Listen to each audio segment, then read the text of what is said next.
Hey guys, welcome to the shop. Today we are looking at least one of my personal rail guns. This is a Browning Superposed 20 gauge. It is a Belgian made gun. It is in fantastic shape and I really wish I got to keep it. I've always had a soft spot for Browning over unders.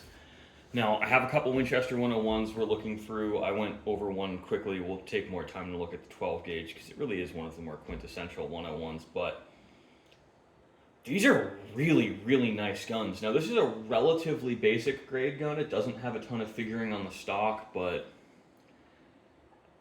I'm not exaggerating when I say this has 99% of the original finish. Now, it is actually hand checkered. Browning was still doing hand checkering at this time, and it's done really, really well. From what I understand, they did the same guys are checkering the low and the high grade guns, so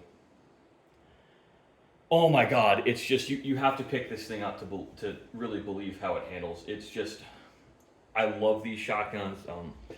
My mom has a 12 gauge Satori White Lightning, which is when I really fell in love with the Brownings. Now that's a Japanese made gun, not quite made to the same quality standards as this gun, but definitely not made poorly at all. I mean, the polish on the bluing is done extremely well.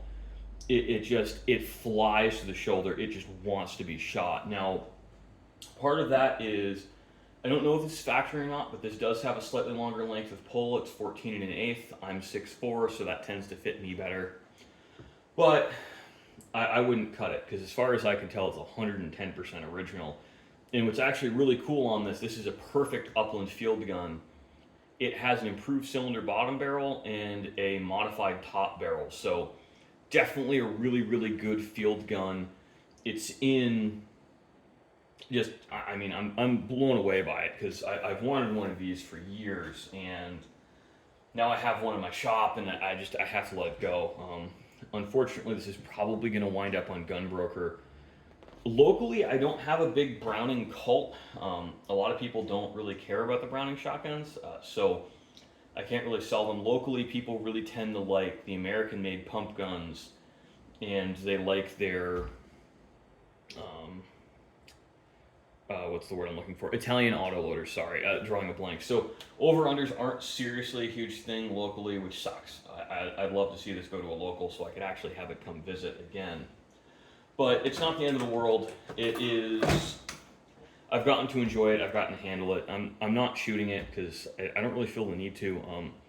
This is a consignment gun, so I usually don't test fire consignment guns unless I'm iffy on them. And given the round counts on this, I'm very confident it's in good shape. I'll probably just, all I might do on this is actually just make up a couple of dummies and, see if I can fire them.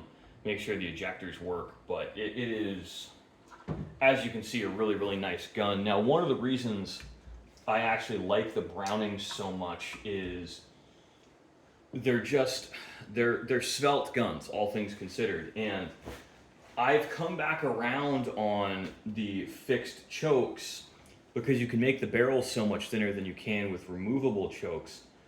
So that's personal preference here. I know a lot of other people feel differently, but it's just funny. On shotguns, it's like a horseshoe. You see fixed chokes on the low-end guns. Kind of the mid-range guns, you start seeing interchangeable chokes, and on the super high-end guns, you see fixed chokes again. Now, part of that is because the people buying these could usually afford to have 2 or 3, or they'd really just choose to focus on, this is the kind of shooting I like to do. So in this case, I am guessing that this is either an upland bird gun or a sporting clays gun.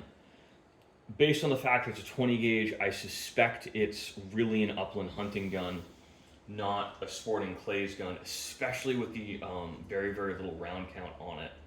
It's actually quite possibly originally my grandfather's. Now, the collection I'm dealing with now is actually an uncle who's really just aged out of shooting sports. He's getting out of the game, so to speak. So we've got a lot of older cowboy action stuff, and actually a shocking number of turn-of-the-century Colts and Winchesters, including 2 of at least my personal Colt Grail guns that unfortunately I don't get to keep. But I'm definitely a long arm guy. You're going to see that with what I get really, really excited in this collection. But back to this particular gun, this is definitely a super lightweight gun. I think a lot of regional preferences in upland game hunting guns. Up here, we tend to shoot a lot closer than I think you do out west, even if you're with a dog, because it's just so thick in the Northeast where a lot of people are hunting for grouse. And I tend to self guide. I don't have a hunting dog, I have a Labrador, and he's really just a snack seeking missile. He's not very useful as a hunting dog. I don't even think I'm going to try and press him into service for it. So I look at the 20 gauge and think, okay, I'm going to flush him pretty close. It's a lot closer. I'm walking through thick stuff. I want a 20 gauge. And always have my eye out. I'd love to acquire an Ithaca Model 37 20 gauge. I think that would be kind of like my super cool hunting shotgun. But, different strokes for different folks. But this is definitely up there. I would want one of these for shooting sporting clays. And one of the things I would say for like 5-stand in a lot of these more walking intensive shotgun games, a 20 gauge kind of makes more sense if you're older. If you're young and fit, I don't think it matters so much, but between getting slapped around and having to carry the gun from station to station, it does get a little bit more fatiguing. So you'll kind of notice a trend where stand and deliver shotguns, like for shooting conventional skeet and conventional trap, they tend to get a lot heavier than anything that involves even the slightest amount of walking. And you'll really notice that a lot of, particularly German and now Spanish shotguns, tend to be extraordinarily light for what they are. Now, I have a Spanish-made 20 gauge side-by-side.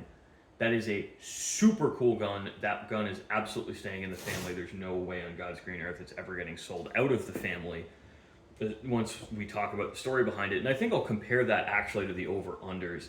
Now, one of the things I think it's actually really interesting to see with a lot of upland hunting, you'll still see a lot of side-by-sides. And, it's side-by-sides are kind of viewed, at least regionally, as relatively cheap, undesirable guns. And I see where people are coming from, because a lot of them are just so shot out at this point. But I personally love the way a side-by-side handles. I like the way they fill my hand. But I still think that for most shooting, an over-under is easier just because of the way you're tracking targets. We'll also see that over-unders, they're just easier to adjust your aim, your lead, I should say.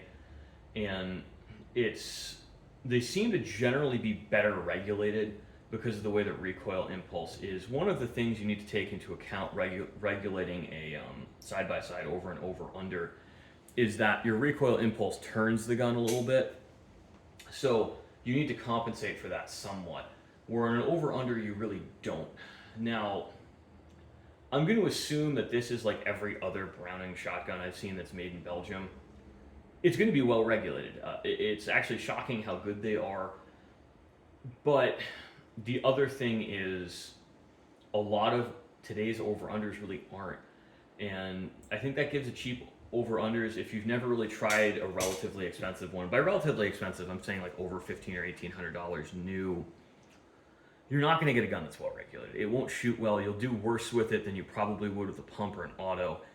And the labor that really goes into the barrels on these guns is why they're more expensive, because there's a lot of hand work and hand correction. On a single barrel gun, you just don't have to worry about that layer of regulation, so it's kind of a moot point. It's not something people have to concern themselves with, so it's just easier to produce.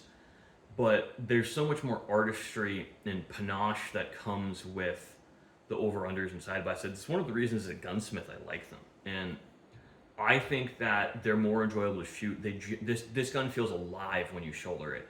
It's kind of crazy. I think what I'm actually going to do is get my buddy, who's kind of not a super high-end shotgun guy, but he's done a ton of hunting, and I'd love to put this gun in his hands without telling him anything. I think it would be really fun to have him go in blind and have him handle really some of the higher-end shotguns that he hasn't really been exposed to.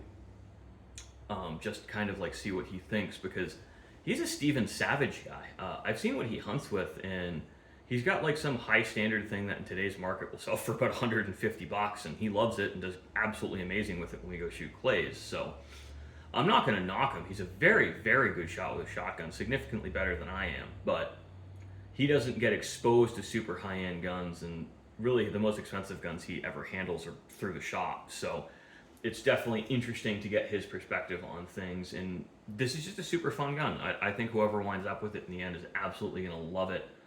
But I've got to do a couple more things. I want to do some more research and make sure I get the values right before I stick it out on Gunbroker. But I think it's going to be a lot of fun. And I'm really thrilled that I got to appreciate and handle it, even if it's not its forever home here.